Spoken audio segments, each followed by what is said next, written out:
श्री राधा रानी के एक बार नाम लेने की कीमत। एक बार एक व्यक्ति था।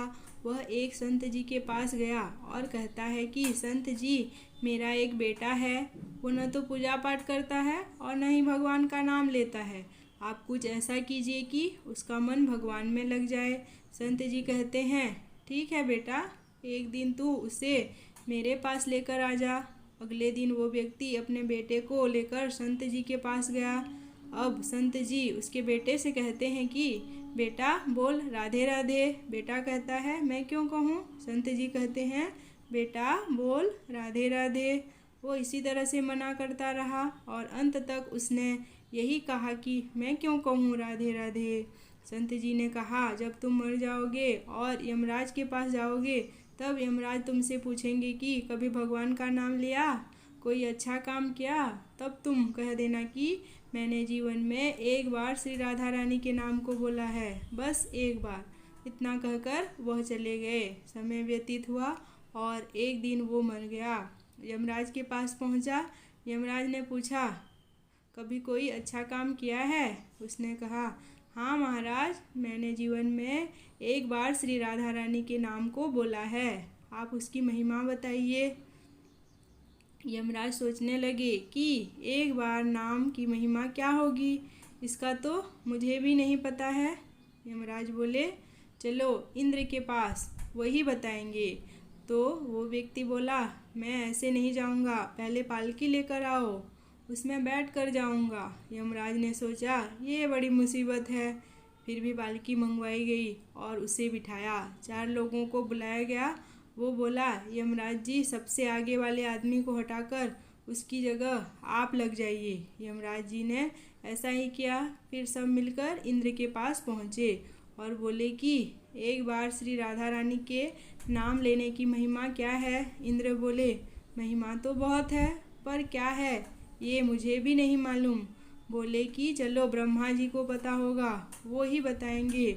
वो व्यक्ति बोला, इंद्र जी ऐसा है, दूसरे आदमी को हटाकर आप यमराज जी के साथ मेरी पालकी उठाइए। अब एक और यमराज पालकी उठा रहे हैं और दूसरी तरफ इंद्र लगे हुए हैं। पहुँचे ब्रह्मा जी के पास। ब्रह्मा ने सोचा कि ऐसा कौन सा प्राणी ब्रह्मलोक में आ रहा है जो स्वयं इंद्र और यमराज पालकी उठाकर ला रहे हैं। ब्रह्मा के पास पहुँचे। सभी ने पूछा कि एक बार श्री राधा रानी के नाम लेने की महिमा क्या है। ब्रह्मा जी बोले, महिमा तो बहुत है, पर वास्तविकता क्या है कि ये मुझे भी नहीं पता, लेकिन हाँ, भगवान शिव जी को ज़रूर पता होगा।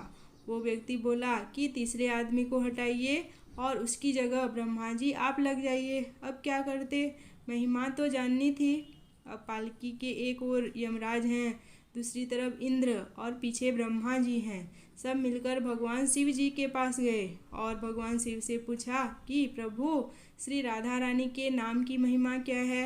केवल एक बार नाम लेने की महिमा आप कृपा करके हमें बताइए।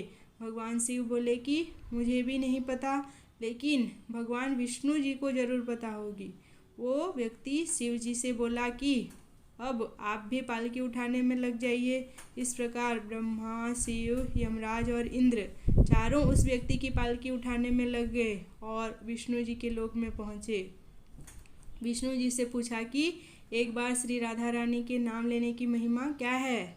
विष्णु जी बोले, अरे, जिसकी पालकी को स्वयं नृत्य का राजा यमराज, स्वर्ग का राजा इंद्र, ब्रह्मलोक के राजा ब्रह्मा और साक्षात भगवान शिव उठा रहे हों, इससे बड़ी महिमा क्या होगी। जब सिर्फ एक बार श्री राधा रानी के नाम लेने के कारण आपने इसको पालकी में उठा ही लिया है, तो अब ये मेरी गोद में बैठने का अधिकारी हो गया है। भगवान श्री कृष्ण ने स्वयं कहा कि जो केवल रा बोलते हैं तो मैं सब काम छोड़कर खड़ा हो जाता हूँ, और जैसे ही कोई धा शब्द का उच्चारण करता है तो मैं उसकी ओर दौड़कर उसे अपनी गोद में भर लेता हूँ।